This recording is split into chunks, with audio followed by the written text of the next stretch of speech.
আসসালামু আলাইকুম guys, gadget ম্যানেজারের পক্ষ থেকে আমি চলে আসলাম নতুন একটি টিউটোরিয়াল ভিডিও নিয়ে। তো আজকে আপনাদের দেখাবো যে ক্যামেরা কিভাবে রিসেট করতে হয়। তো আমাদের রিসেট ক্যামেরাটা অনেক সময় প্রয়োজন হয় যখন আমরা পাসওয়ার্ড ভুলে যাই বা এক জায়গা থেকে অন্য জায়গায় লাগাতে চাই বা এক ওয়াইফাই থেকে অন্য ওয়াইফাইতে কানেকশন দিতে চাই। বিভিন্ন কারণে আমাদের ক্যামেরাটা রিসেট দিতে হয়। তো আপনাদের অনেক প্রতীক্ষার একটা ভিডিও, অনেকেই বলেছেন ভাইয়া টিউটোরিয়াল বানান।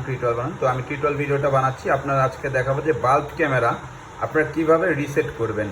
ঠিক আছে, তো সর্বপ্রথম আপনারা হচ্ছে আমাদের ক্যামেরার সাথে অরিজিনাল 2 মেগাপিক্সেল ক্যামেরার সাথে এবং ডুয়েল লেন্স 4 মেগাপিক্সেল ক্যামেরার সাথে এরকম একটা প্যাকেট পেয়ে যাবেন। প্যাকেটে হচ্ছে একটা পাবেন, এই সিম ইজেক্টর পাবেন বা যে পিনটা পাবেন। এই পিনটা সর্বপ্রথম বের করে নেবেন। আমি বের করে নিতেছি পিনটা, এই যে বের করে নিলাম। বের করে নেওয়ার পর আপনার খেয়াল রাখতে হবে কারেন্টের লাইনে, মানে ক্যামেরাটা কারেন্টের লাইনে থাকতে হবে। লাইনে সংযোগ দিয়ে তারপরে রিসেট করতে হবে, তার আদারওয়াইজ রিসেট হবে না। এই যে আমি ক্যামেরাটা কারেন্টের সাথে সংযোগ দিছি, ক্যামেরাটা কথা বলতেছে এবং ঘুরবে। তো ঘোরার পরে তার মানে ক্যামেরাটা বিদ্যুতের সাথে সংযোগ আছে। আপনাকে রিসেট করতে হলে অবশ্যই ক্যামেরাতে বিদ্যুৎ সংযোগ থাকতে হবে। ঠিক আছে, ক্যামেরাতে বিদ্যুৎ সংযোগ থাকা অবস্থায় আপনার রিসেট করতে হবে। তো ওই যে উপরে লেখা আছে আপনারা দেখতে পাচ্ছেন রিসেট। তো এই যে পিন, এই পিন দিয়ে এখন আমি রিসেট করব। তো এই পিনটা যদি আমি এভাবে ঢুকাই, ভিতরে একটা বাটন আছে যেটা আপনি অনুভব করতে পারবেন। ঠিক আছে, তো ভিউয়ার্স এখানে একটা ভিতরে একটা ছোট্ট বাটন পাবেন। তো কখন আপনি সোজা ঢুকাবেন, কখন একটু বেঁকাতেরা করে দিবেন, একটু খুঁজবেন যে বাটনটা এক্স্যাক্টলি কই আছে। ঠিক আছে, তো আমি অলরেডি খুঁজতেছি ছোট্ট একটা বাটন, এটা আপনি অনুভব করতে পারবেন যে বাটনটা কই আছে। আর অবশ্যই অবশ্যই খেয়াল রাখতে হবে ক্যামেরাটা যেন বিদ্যুতের সাথে সংযোগ থাকে, কারেন্টে লাগানো থাকে।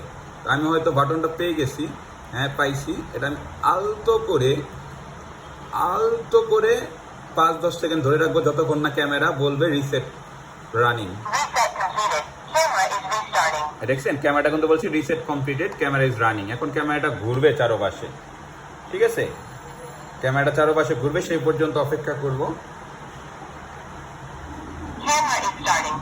অলরেডি রিস্টার্টিং হয়ে গেছে, ক্যামেরাটা বললো এখন ঘুরবে চারদিকে। অলরেডি ঘুরলো এবং আমাদের হচ্ছে ক্যামেরাটা কিন্তু ক্যামেরাটা রিসেট সাকসেসফুলি হয়ে গেল। তো আশা করছি আপনারা এখন থেকে রিসেট কিভাবে করতে হয় অবশ্যই পারবেন।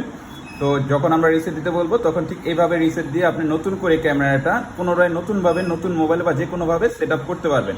রিসেট দেওয়ার মানে হচ্ছে সব কিছু চলে গিয়ে আবার নতুন করে ক্যামেরাটা নতুন হয়ে গেল, আবার নতুন করে যে কোনো ওয়াইফাইতে অথবা যে কোনো মোবাইলে সুন্দরভাবে সেট আপ করতে পারবেন। আশা করছি আপনাদের ভিডিওটি ভালো লাগছে। যে কোনো প্রবলেম হলে অবশ্যই আমাদের নাম্বারে যোগাযোগ করে সমস্যার সমাধান করে নেবেন। সবাই ভালো থাকবেন। আসসালামু আলাইকুম।